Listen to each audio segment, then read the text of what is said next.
The HOA president literally screamed that my legally purchased cabin was her son's inheritance. What she didn't know, I'd already found the 1873 land grant proving I owned half the valley, and her family had been squatting illegally for 50 years. Picture this. I'm chainsawing rotted boards off my beautiful 150-year-old cabin when this white Mercedes screeches up my dirt road.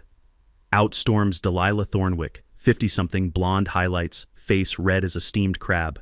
"Stop! You're destroying Bradley's birthright!" I kill the chainsaw engine. The sudden silence hung thick, broken only by her ragged breathing and the sweet scent of fresh-cut pine drifting between us. "Lady, I bought this place fair and square." "Fair and square?" She actually laughed. "Some county auction doesn't erase a century of family history." Poor Delilah. She had no idea that basement document would cost her everything. "What would you do if some entitled Karen tried stealing your property?" "Drop your location below. Bet your town's got similar horror stories. Let me back up and tell you how I ended up in this mess. My name's Marcus Holloway, I'm 45, and 6 months ago my life imploded spectacularly. 20-year marriage? Gone. Suburban dream house? Sold to pay divorce lawyers who charge more per hour than I made in a day. But here's the thing about hitting rock bottom. Sometimes it's exactly where you find your footing. My grandfather, rest his soul, always said, 'Marcus, work with your hands and you'll never starve.'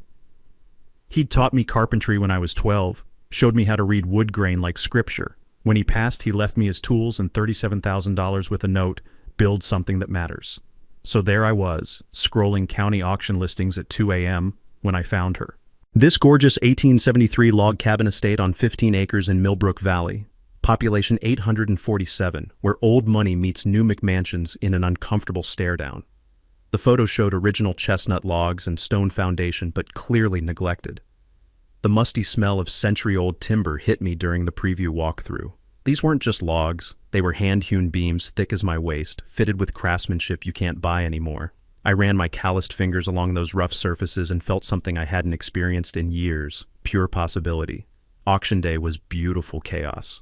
My $47,000 beat out some preppy kid in a BMW who kept texting frantically, probably begging mommy for more money. Clean title, verified paperwork, done deal.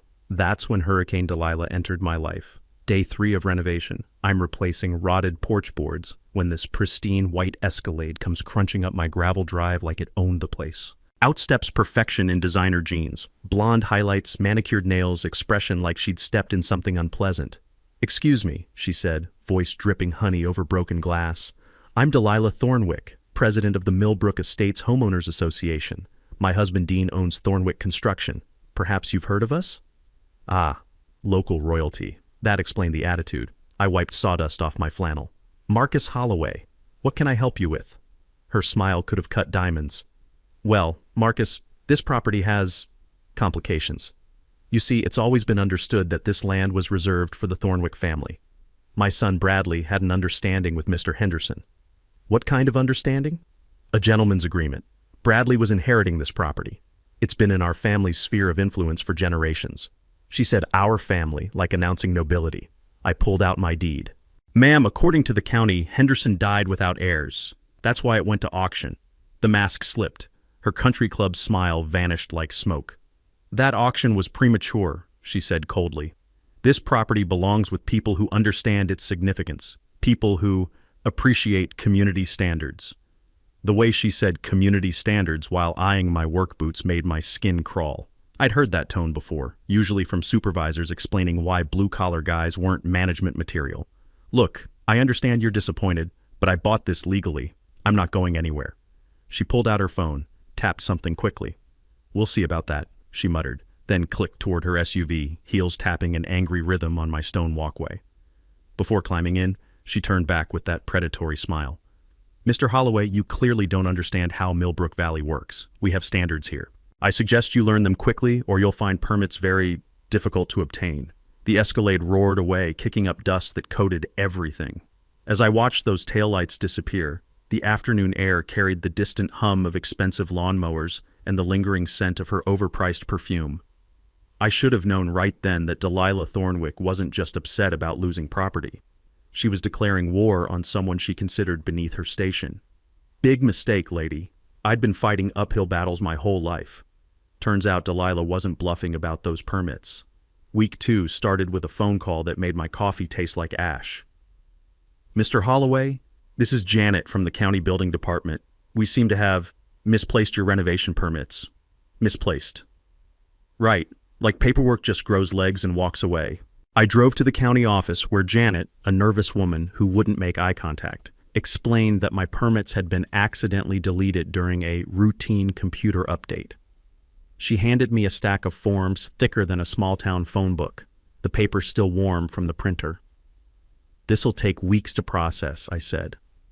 "Sorry, protocol."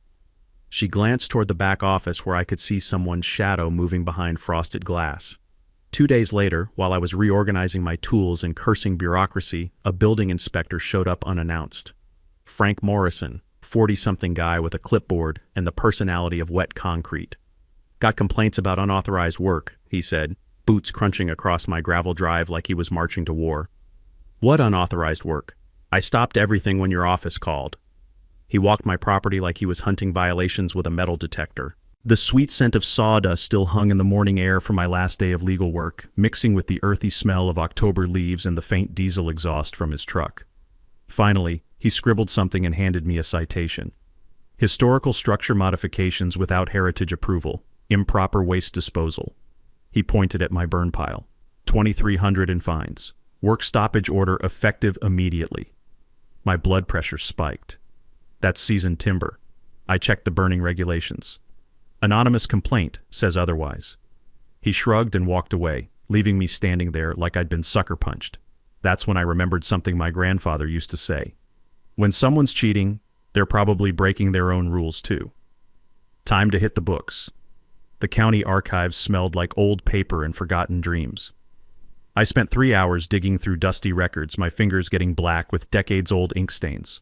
What I found made me laugh out loud, earning a sharp shush from the librarian who looked like she'd been cataloging since the Civil War. My cabin, built 1873, Millbrook Valley's first zoning laws, established 1962. Nearly a century difference. I'd read enough legal documents during my divorce to know what this meant, but I needed professional confirmation. Eleanor Vasquez's law office was above Bob's Hardware, accessed by stairs that announced every visitor with theatrical creaks. Eleanor was 70-something, sharp as her letter opener, with silver hair and eyes that could spot bullshit from 3 counties away. "Grandfathered structures," she said, reviewing my paperwork. "Your cabin predates modern zoning by 90 years. They can't retroactively regulate what was perfectly legal when it was built." She smiled like a poker player holding aces. I learned this principle the hard way when developers tried pushing out my grandmother's farmhouse back in '78. Pre-existing structures have constitutional protections that most people never think to research. What about the fines? We'll contest every one. But Marcus, this isn't about permits. She pulled out a thick file that landed on her desk with a thud that made her coffee cup rattle. I've seen this exact pattern before. The file contained 8 similar cases. All newcomers, all blue-collar, all harassed until they gave up and left. Each story started with mysterious permit problems and escalated to pure hell. "She's running a protection racket," Eleanor said quietly. "Document everything, and whatever you do, don't let her win." I drove home feeling armed with knowledge, but the victory lasted about 5 minutes. Delilah's white Escalade sat at my property line like a predator waiting for wounded prey. She stood there with a professional camera, photographing my work site like she was documenting a crime scene. "Beautiful evening," she called out sweetly. "Just documenting some maintenance concerns." I pulled out my phone and started recording. "What kind of concerns?" "Property standards issues. We take community values very seriously." Click, click, click went her camera, each flash like a small lightning strike.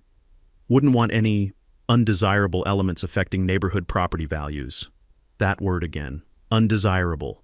Like I was some kind of invasive species threatening her ecosystem. "Mrs. Thornwick, this property isn't part of your HOA jurisdiction." Her smile never wavered, but something predatory flickered behind those perfectly made-up eyes. "Everything in Millbrook Valley affects our community, Marcus. Everything." She climbed back into her SUV, then rolled down the window. "Oh, and I'd be very careful about that burn pile. The fire department takes safety violations seriously, especially after anonymous tips." As her taillights disappeared into the gathering dusk, I stood there breathing in the evening air, wood smoke, autumn leaves, and the lingering scent of her expensive perfume mixing into something that smelled like trouble. This wasn't about permits anymore. This was war. Week 3 brought a new level of crazy I hadn't seen since my ex-wife tried to claim my grandfather's tools as marital assets. The Millbrook Valley Community Center buzzed with tension Tuesday night. I wasn't invited to the emergency HOA meeting, but Eleanor suggested I crash the party anyway. Public meetings, public property, she'd said with that shark smile.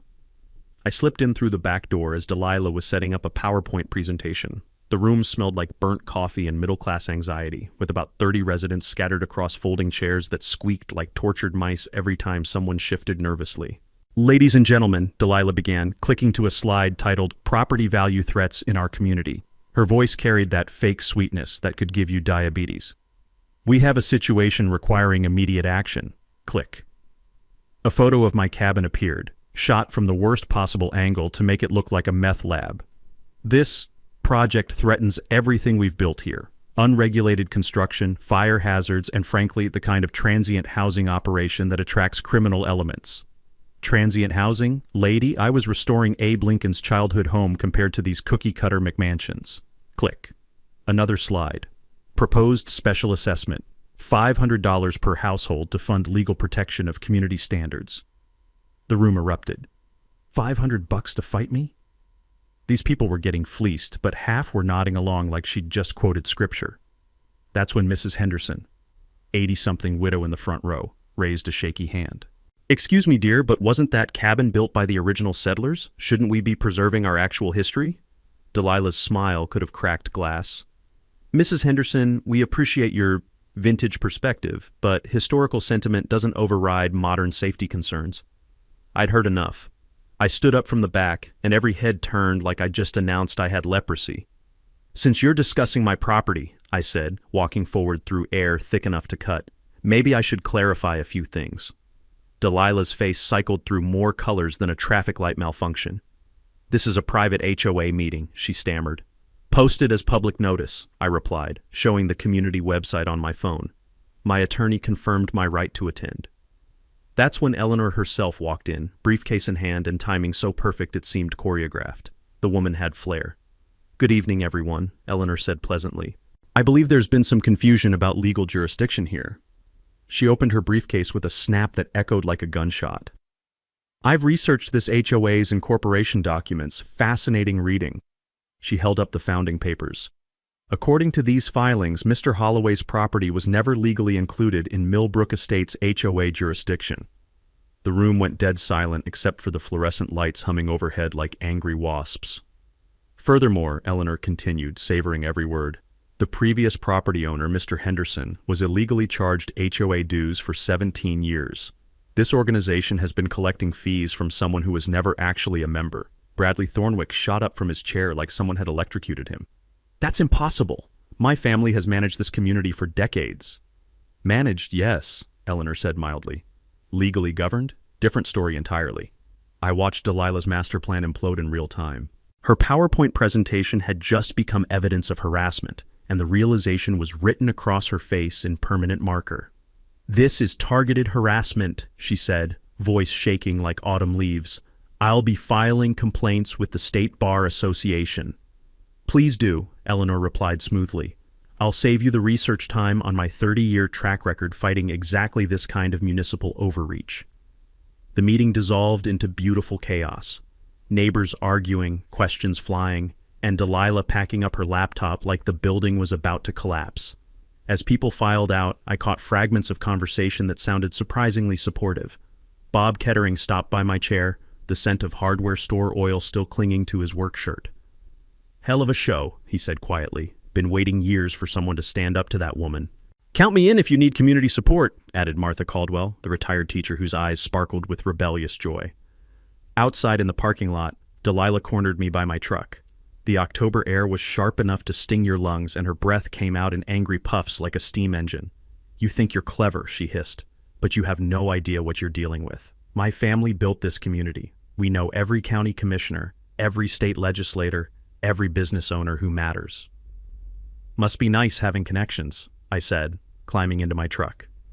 "Too bad none of them can redraw legal property lines." As I drove home through the crisp night air, tasting victory mixed with the distant scent of someone's fireplace, I felt like David after nailing Goliath right between the eyes. That feeling lasted exactly 12 hours. Wednesday morning brought the melodious sound of heavy machinery at 6 a.m., followed by my water pressure dropping to what I can only describe as geriatric garden hose. I stumbled outside in my work boots and bathrobe to find a Thornwick construction crew repairing the main water line along my property boundary. Dean Thornwick himself stood there in a pristine hard hat, supervising like he was orchestrating the D-Day invasion instead of supposedly fixing a pipe that had worked perfectly fine yesterday. "Morning, Marcus," he called out with the fake cheerfulness of a used car salesman. "Sorry about the early start. Emergency water main repair. Should have you back to normal pressure by, Friday maybe? Friday. Just long enough to make restoration work impossible for the rest of the week." These people had the subtlety of a sledgehammer to the face. "Funny how these emergencies always happen on my property line," I said, watching his crew work with the practiced efficiency of people who'd choreographed this dance before. Dean shrugged, hard hat gleaming in the morning sun. "Infrastructure's old around here. Things break when you least expect it." By noon, I'd lost 3 supplier relationships faster than a politician loses promises after Election Day. Bob's hardware was still solid, but the lumberyard, electrical supply, and plumbing distributor all called with variations of the same rehearsed script. "Sorry, Marcus, but we're experiencing delivery issues in your area." Delivery issues. In a town of 847 people where you could spit from Main Street to the county line. The afternoon brought my insurance agent, looking like he'd rather be getting a colonoscopy with a rusty coat hanger. "Marcus, we've received anonymous reports about safety violations on your property. Fire hazards, structural concerns, environmental issues." "What specific violations?" He scrolled through his tablet, the screen reflecting off his nervous sweat. "Open burn piles near structures, unpermitted electrical work, foundation modifications without engineering approval." He looked up apologetically. "We'll need to send an inspector. Until then, your coverage is suspended." Suspended, so if my cabin mysteriously caught fire, I'd be holding the bag. How convenient. That evening, I installed security cameras around my property, basic motion-activated units from Bob's store. I was testing the night vision when my phone rang with a number I didn't recognize. "Marcus, Police Chief Rita Gonzalez. We need to talk."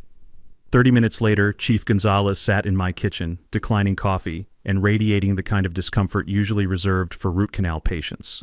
Mid-40s, professional, with tired eyes that had seen too much small-town bullshit. "I'll be straight with you," she said, the smell of her patrol car's diesel exhaust still clinging to her uniform. "I've been getting pressure to investigate complaints about your property, noise violations, environmental concerns, suspicious activity." "What kind of suspicious activity?" "The reports are deliberately vague, but Marcus, I've been wearing this badge for 15 years. I know organized harassment when I see it." She leaned forward, voice dropping. "Document everything. Times, dates, witnesses, and watch your back." After she left, I sat on my porch in the cricket-filled darkness, listening to the distant hum of overpriced air conditioning units cooling overpriced houses.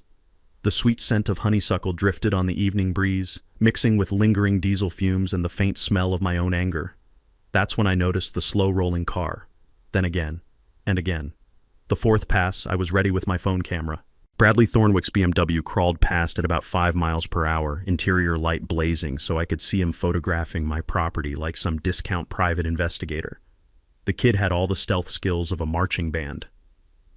Friday morning brought my water pressure back, along with a business card tucked under my windshield wiper like a passive-aggressive love note. "Thornwick Construction, we buy properties fast, cash offers." The sheer audacity made me laugh out loud. I was photographing the card for evidence when Bob Kettering's pickup truck came crunching up my gravel drive. He climbed out carrying a thermos that smelled like salvation and wearing an expression like someone had run over his favorite hunting dog. "We need to talk," he said, voice tight as a guitar string. Inside my kitchen, Bob poured coffee with hands that trembled slightly. "Dean Thornwick paid me a visit yesterday. Made it crystal clear that my business depends on maintaining good community relationships." He looked up with eyes full of shame and fury. "He's cutting off my supplier credit if I keep helping you." "Bob, you don't have to—" "Like hell I don't." His voice gained strength like an engine warming up. 30 years I've been in this town, and I won't be bullied by some trust fund prince and his psycho wife." He pulled out a manila envelope thick with secrets. "Besides, I found something you need to see." Inside were photocopies of building permits going back 5 years. All Thornwick construction projects, all approved in record time. Notice anything about those approval dates? Bob asked. Every single permit bore the signature of Frank Morrison, the same inspector who'd cited me for imaginary violations. Same guy, same rubber stamp, same rigged game. Sweet Jesus, I whispered. They've got the whole system bought and paid for. Saturday morning, I was down in the basement wrestling with a sagging floor joist when my crowbar punched through what I thought was solid stone foundation. Instead of the satisfying thunk of metal on rock, I heard a hollow echo that made my stomach flip like I'd just found buried treasure, which, as it turned out, I had. Behind that loose stone was a cavity about the size of a shoebox, and inside sat a leather-wrapped bundle that looked like it had been waiting since Abraham Lincoln was splitting rails. I carried it upstairs with hands shaking worse than a first-time skydiver. The leather was cracked but intact, bound with rawhide strips that felt like touching history itself. The whole thing smelled like old paper, leather oil, and secrets that had been fermenting for 150 years. Inside were documents that made my knees buckle. The first was an official territorial land grant dated September 15th, 1873. Signed by the territorial governor himself, sealed with red wax that had somehow survived in that stone time capsule. The paper was thick as cardboard, official as a Supreme Court ruling, and absolutely authentic looking. But it was the name that made me sit down hard on my kitchen floor. Granted to Ezekiel Holloway and his heirs in perpetuity. Holloway. My family name. Holy shit. The land description was written in that flowery 19th century lawyer language that takes 20 words to say what normal people say in 5. But the boundaries were crystal clear, starting from the great oak by the creek bend and extending 50 acres north to the ridge line, encompassing timber rights, mineral rights, and water rights in perpetuity. 50 acres. Not the 15 I'd bought at auction. 50 acres that included pretty much the entire valley floor where Delilah's precious McMansion kingdom now squatted like a tick on a dog's back. The second document was a hand-drawn map that looked like it was sketched by someone who actually knew how to survey land. According to this beauty, the Thornwick family's ancestral home was built dead center on property that had belonged to my great-great-grandfather. Talk about ironic justice. The third document was a letter written in faded ink but still legible. To my descendants, should any man challenge our rightful claim to this land, present these papers to the territorial authority. This grant supersedes all lesser claims and cannot be diminished by local ordinance or later settlement. Ezekiel Holloway had been one paranoid, brilliant old coot. I spread everything out on my kitchen table like I was planning a military campaign. The implications hit me like a freight train loaded with dynamite. Delilah's family hadn't just been squatting for 50 years. They'd been illegally occupying my family's land for a century and a half. Every house in their development, every lot they'd sold, every property tax they'd collected, all of it on land that technically belonged to me. But here's what really made my heart race: the mineral rights. According to the grant, those came with the territory. I'd heard whispers about natural gas deposits in these hills, maybe even rare earth minerals. If those rumors were true, I wasn't just looking at property ownership. I was looking at wealth that would make the Thornwick construction empire look like a kid's lemonade stand. I called Eleanor with fingers that could barely dial. "You need to get over here now," I said, "and bring someone who can authenticate historical documents." What did you find? The nuclear option. An hour later, Eleanor sat in my kitchen with Dr. Patricia Morse from the State Historical Society. Dr. Morse examined the documents with scientific precision, checking paper composition, ink characteristics, even scraping a microscopic sample of the wax seal. "Preliminary assessment?" Eleanor asked, barely containing her excitement.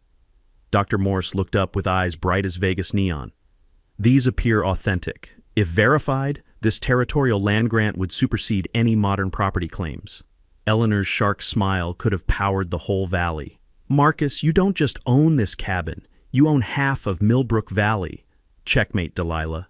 Sunday morning turned my kitchen into a war room that would have made General Patton weep with envy. Eleanor arrived first, carrying a briefcase that probably cost more than my annual truck payments and wearing the expression of a shark who'd just discovered the opposing legal team was actually a school of goldfish. Dr. Morse followed with a portable document authentication kit that looked like something Q would give James Bond. "First priority," Eleanor announced, spreading legal pads across my table like battle maps. "Professional authentication, complete title research, and geological survey. We're not just fighting for property rights anymore. We're potentially overturning an entire fraudulent development." Bob Kettering showed up with coffee strong enough to wake the dead, and Martha Caldwell, who'd apparently been doing homework since our HOA meeting. Figured you could use some community backup, Bob said, setting down a thermos that smelled like liquid justice. Martha pulled out a folder thick as a dictionary. I've been researching your family tree, Marcus. Ezekiel Holloway was quite the character. Civil War veteran, territorial surveyor, and apparently paranoid enough to hide documents where they'd survived the apocalypse. She grinned like a kid with a secret. Also found his original surveyor's notes at the county museum. Want to guess what they say about mineral deposits? The kitchen filled with organized chaos, papers shuffling, phones ringing, and the occasional sweet mother of pearl when someone discovered another smoking gun. Dr. Morse worked with scientific precision, photographing every document under specialized lighting. Paper composition matches 1870s territorial government stock perfectly, she said, adjusting equipment that probably cost more than my cabin. Ink shows proper aging characteristics, and this wax seal, this is genuine period material with embedded territorial office fibers. I made mental notes as she explained document authentication techniques. Back in my divorce, I'd learned that original documents always trump copies in court, a lesson that was about to pay massive dividends. Eleanor was already neck-deep in her legal network. Patricia, I need complete land records for Millbrook County going back to 1870. Yes, I know it's Sunday. Oh. Because my client just found the legal equivalent of finding oil in his backyard. While the professionals worked their magic, I called Police Chief Gonzalez. She answered before the second ring, like she'd been waiting. Chief, it's Marcus. I need to report some findings that might interest your investigation. What kind of findings? The kind that explain why certain people have been absolutely desperate to drive me off this property. An hour later, Chief Gonzalez sat reviewing Bob's permit corruption evidence, her jaw getting tighter with each page. The sound of papers being turned was punctuated by her increasingly creative profanity. This is systematic official misconduct, she said finally. Frank Morrison's been fast-tracking Thornwick projects while sabotaging everyone else. Federal conspiracy charges if we can prove coordination. Here's something I'd learned during my corporate days. Document everything with timestamps, because pattern evidence is what wins in court. One incident looks like coincidence, but 8 identical harassment campaigns? That's a prosecutable conspiracy. By noon, we had a 3-phase battle plan that felt like something out of a legal thriller. Eleanor would file quiet title action to establish my full property boundaries. Dr. Morse would expedite authentication through state archives using her academic connections. Chief Gonzalez would launch an official corruption investigation with federal oversight. But the stroke of genius came from Martha, who'd apparently been plotting while we strategized. We need media pressure, she said, phone already in hand. My former student Sarah Chen works for the regional paper. She's been hunting for a corruption story. Martha's eyes twinkled with mischievous intelligence. What if we gave her an exclusive about a 150-year-old land grant that could collapse an entire development built on stolen land? The afternoon brought a parade of experts to my property. A land surveyor who looked like he'd stepped off a movie set, complete with weather-beaten hat and boots that had walked serious miles. A geological consultant who took soil samples and muttered about significant mineral indicators. An environmental attorney who confirmed my territorial water rights superseded any modern municipal restrictions. Each expert delivered the same message. If these documents were authentic, I owned development rights to most of Millbrook Valley, including subsurface mineral extraction. During our Chinese takeout strategy session that evening, Eleanor laid out our timeline. Phase 1, establish legal ownership through quiet title, 2 weeks maximum. Phase 2, document harassment pattern and file federal civil rights violations, coordinated with Chief Gonzalez's investigation. Phase 3, negotiate from absolute power. What about the Thornwick family? I asked, tasting sweet and sour pork mixed with anticipation. Eleanor's smile could have powered the entire valley.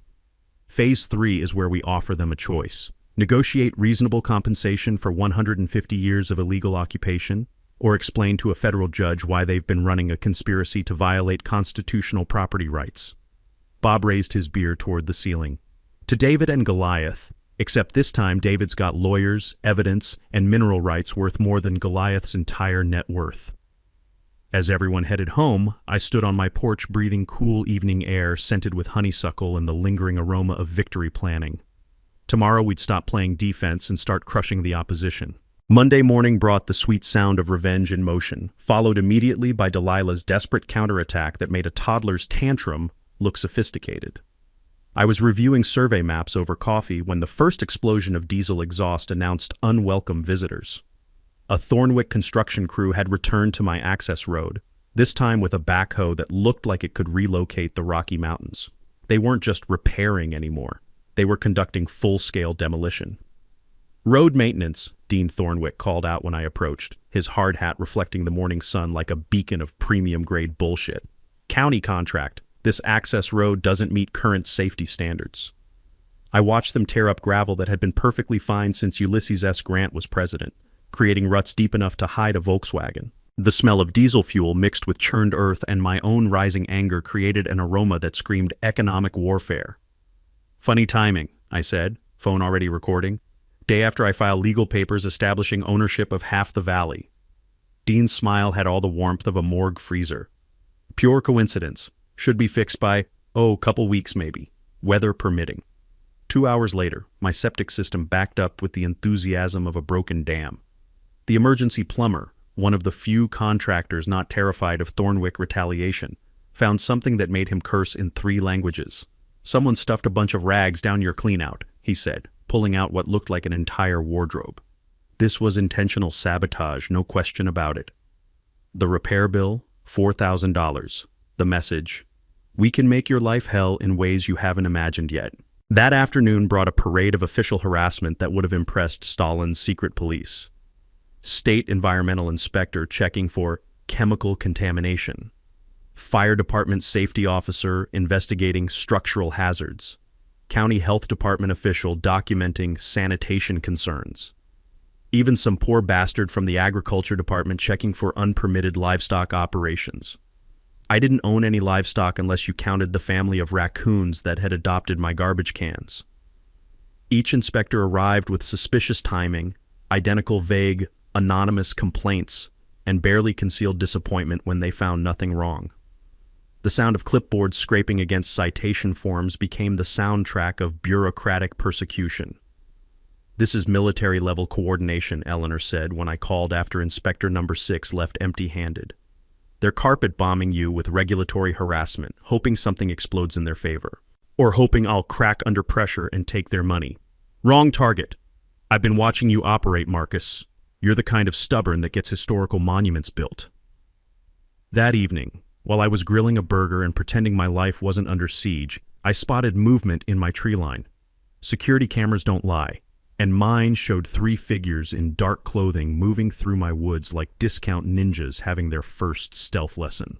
I grabbed my brightest flashlight and walked toward them, making enough noise to announce my presence to half the county. "Evening, folks. Beautiful night for felony trespassing, isn't it?" The sound of bodies crashing through underbrush was like listening to a bear having a nervous breakdown. I found their abandoned supplies, spray paint cans, what looked like sugar for my gas tank, and a professional camera with telephoto lens that probably cost more than my truck. But here's where their desperation really showed. Bradley Thornwick's wallet, complete with driver's license, credit cards, and a membership card to some exclusive country club I couldn't pronounce. "Amateur hour," I said to the darkness, pocketing evidence that would make Chief Gonzalez very happy. Tuesday brought the bribery attempt I'd been anticipating like Christmas morning. Dean Thornwick arrived wearing his Sunday best and carrying a briefcase that suggested we were about to discuss serious money. "Marcus, let's be reasonable men here," he said, settling into my kitchen chair like we were discussing last night's ball game. "You've proven your point. You're a fighter. We respect that tremendously." He opened the briefcase with theatrical flair, revealing more cash than I'd seen since my divorce settlement. Neat stacks of hundreds that smelled like desperation marinated in old leather and broken dreams. $200,000, cash, for you to walk away quietly. Keep your dignity, start fresh somewhere that appreciates your talents. I stared at that money, enough to buy a nice house, new truck, maybe a vacation somewhere that didn't involve lawyers and property disputes. For exactly 10 seconds, it was genuinely tempting. Then I remembered the 8 families they'd driven out before me. "Generous offer," I said carefully. "What makes you think this property is worth that kind of money?" His smile flickered like a dying neon sign. "Just trying to avoid unnecessary conflict." I pulled out my phone and hit record. Dean, if this cabin and 15 acres are only worth $47,000 at auction, why are you offering 200 grand to make me disappear? The color drained from his face like someone had pulled a plug. I don't know what you're implying. I'm not implying anything. I'm asking directly. You know about the territorial land grant and mineral rights, don't you? Dean snapped the briefcase shut like he was slamming a coffin lid. You're making a catastrophic mistake, Holloway. My family has connections at every level of government. We could make your life very, very complicated. Funny thing about threats, I said, walking him to the door. They sound a lot less scary when you're recording them for federal investigators. As his truck disappeared down my deliberately destroyed road, I stood there breathing evening air that tasted like victory seasoned with the perfect amount of danger. Phase 2 was about to get beautifully messy. Wednesday brought psychological warfare that would have made Sun Tzu take notes. I woke up to find dead animals scattered across my front porch like some twisted offering to the gods of intimidation. 3 rabbits, a possum, and what looked like someone's pet cat, all arranged with the kind of theatrical precision that screamed we're completely unhinged now. The smell hit me before I saw them. Death mixed with morning dew, and the lingering scent of whoever had handled the bodies. My coffee suddenly tasted like ash and regret. But here's the thing about bullies. They always overplay their hand. These idiots had left tire tracks in my soft garden soil, clear as fingerprints. The tread pattern matched Bradley's BMW perfectly, because apparently criminal masterminds don't understand evidence preservation. I called Chief Gonzalez before touching anything. Chief, it's Marcus. I need you to see something that's going to make your day very interesting. 20 minutes later, she stood on my porch with a camera and an expression that could melt steel. Jesus Christ, Marcus. They're escalating to animal cruelty and psychological terrorism. Gets better. Check out the tire tracks by my garden. She photographed everything with the methodical precision of someone building a federal case. This pushes us into felony territory. Harassment, intimidation, probably conspiracy charges. How long before we can move on them? Soon. FBI field office is very interested in your case. Small town corruption with civil rights violations. That's their bread and butter. That afternoon, my ex-wife called. I hadn't heard from Jennifer in 6 months, not since the divorce papers were signed and she'd moved to Phoenix with her yoga instructor boyfriend. Marcus, I got a very strange phone call today, she said, her voice carrying that familiar edge of barely controlled panic. Some woman named Delilah claimed you're involved in illegal activities. She wants to restart our divorce proceedings. Have you declared mentally unstable? My blood pressure spiked like a rocket launch. She contacted you directly? Called my office, talked to my secretary, even mentioned where I live now? Marcus, I'm scared. How did she get my information? The implications hit me like a sledgehammer to the gut. They were going after my ex-wife, 3 states away, which meant this had escalated beyond local harassment into interstate stalking, federal crime territory. Jennifer, I need you to document everything. Times, dates, what she said exactly, and maybe call the Phoenix police. What the hell did you get yourself into? I bought a cabin and restored it. Apparently that's a capital offense in Millbrook Valley. After she hung up, I sat in my kitchen staring at walls that suddenly felt less like home and more like a target. The afternoon sunlight streaming through my windows carried dust motes that danced like my scattered thoughts.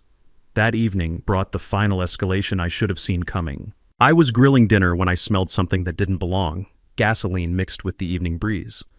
My security cameras showed a figure in dark clothing creeping around my workshop, carrying what looked like a gas can and rags. Arson. They were actually going to try burning me out. I grabbed my phone, called 911, then stepped onto my back porch with my brightest flashlight. I can see you, asshole! Fire department's already on the way! The figure dropped the gas can and ran, but not before my motion-activated cameras got clear footage. Even in dark clothing and a baseball cap, I recognized that awkward, entitled gait. Bradley Thornwick was having the worst week of his privileged life. The volunteer fire department arrived first, followed by Chief Gonzalez and 2 state police investigators who looked like they'd stepped out of a crime drama. The scene had all the drama of a movie set, complete with floodlights and yellow tape. Attempted arson, Chief Gonzalez said, examining the abandoned gas can. Plus, the fingerprints on this container are going to make someone's day very complicated. One of the state investigators, a sharp-eyed woman named Detective Sarah Mills, reviewed my security footage on her tablet. Clear intent, clear identification, clear federal jurisdiction. We've got enough for arrest warrants. How many charges are we talking about? I asked. Conspiracy to violate civil rights, harassment, stalking, attempted arson, animal cruelty, destruction of property. She looked up with satisfaction gleaming in her eyes. Your local bullies just graduated to federal criminals. That night, I sat on my porch with a beer and my phone, watching news footage of Bradley Thornwick being arrested at his mother's house. The perp walk was everything I'd dreamed of. Handcuffs, flashing lights, and Delilah screaming about family connections while her precious son was stuffed into a police car.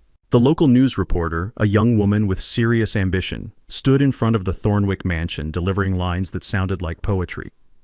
What began as a property dispute has exploded into a federal investigation involving corruption, conspiracy, and attempted arson. My phone buzzed with a text from Eleanor. Federal judge signed restraining order. No Thornwick family member can come within 500 yards of your property. Game over.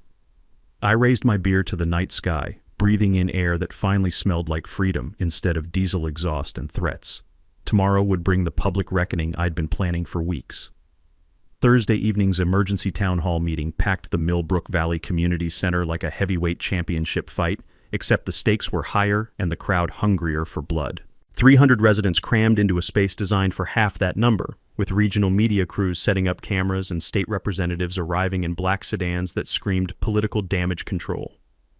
The air buzzed with tension thick enough to slice and serve on crackers. Sheriff's deputies flanked the entrances after yesterday's arrests, and I could smell the mixture of nervous sweat, industrial coffee, and the ozone scent that precedes electrical storms, both meteorological and political. Delilah sat in the front row looking like she'd aged 10 years overnight, flanked by lawyers expensive enough to buy small countries. Her usual country club perfection had cracked, revealing something desperate and dangerous underneath. Ladies and gentlemen, announced County Commissioner Williams, a man who looked like he'd rather be getting dental surgery without anesthesia, we're here to address recent developments regarding property disputes in our community. Recent developments, like her son being arrested for attempted arson, was just a minor scheduling conflict. Delilah shot to her feet before he finished speaking. This is a travesty of justice. My family has been pillars of this community for generations, and we're being persecuted by some drifter who bought stolen property. The crowd murmured like a disturbed beehive. I stood up from my seat in the back, feeling every eye in the room turned toward me like spotlights. Stolen property, I said, walking down the center aisle with Eleanor beside me, both of us carrying briefcases that contained enough legal ammunition to level a small city. That's an interesting choice of words. This is highly irregular, one of Delilah's lawyers protested. This meeting wasn't called to relitigate property ownership. Judge Patricia Harrison, who'd driven down from the state capitol specifically for this circus, adjusted her glasses with the authority of someone who'd seen every type of legal bullshit imaginable. Actually, given the federal investigation and criminal charges filed yesterday, I think we should hear what Mr. Holloway has to say. Eleanor opened her briefcase with theatrical precision. Your Honor, ladies and gentlemen, we'd like to present some historical documents that shed new light on this situation. She pulled out the authenticated territorial land grant, holding it up like the Declaration of Independence. The room went silent except for camera shutters clicking like mechanical insects. This is the original 1873 territorial land grant for 50 acres in Millbrook Valley, issued to Ezekiel Holloway, Mr. Marcus Holloway's great-great-grandfather. It includes mineral rights, water rights, and timber rights in perpetuity. The silence was so complete you could hear dust settling on the windowsills. Dr. Moore stepped forward with her authentication equipment. The State Historical Society has verified these documents as authentic. Paper composition, ink analysis, seal verification. Everything confirms this is a genuine territorial period land grant. That's impossible, Delilah whispered, but her voice carried in the dead silence like a confession. Eleanor smiled with the satisfaction of a prosecutor delivering a knockout punch. According to this grant, the Thornwick family has been illegally occupying Mr. Holloway's ancestral property for over a century. Every house in your development, every lot you've sold, every property tax you've collected, all of it sits on land that legally belongs to the Holloway family. The room exploded. Residents shouting questions, reporters shoving microphones forward, and Delilah's lawyers frantically whispering damage control strategies that were about 50 years too late. Furthermore, Eleanor continued over the chaos, geological surveys commissioned by Mr. Holloway indicate significant mineral deposits on the property. Natural gas, possibly rare earth elements. We're talking about potential wealth in the tens of millions. That's when Delilah completely lost it. "This is fraud!" she screamed, pointing at me like I'd personally insulted her ancestors. "He's a con man, a criminal. My family built this community." "Your family," I said quietly, and somehow my voice carried over her hysteria, "built this community on stolen land. And when I showed up with legal ownership, you tried to destroy my life, corrupt public officials, and eventually commit arson to cover it up." Chief Gonzalez stepped forward with a folder thick as a phone book.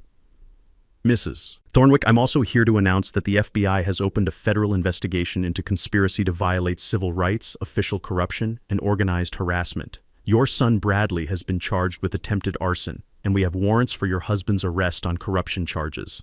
The judge banged her gavel like she was driving fence posts. "Order! Mrs. Thornwick, you and your legal team need to understand that this territorial land grant supersedes any modern property claims. Mr. Holloway is the legal owner of the disputed property."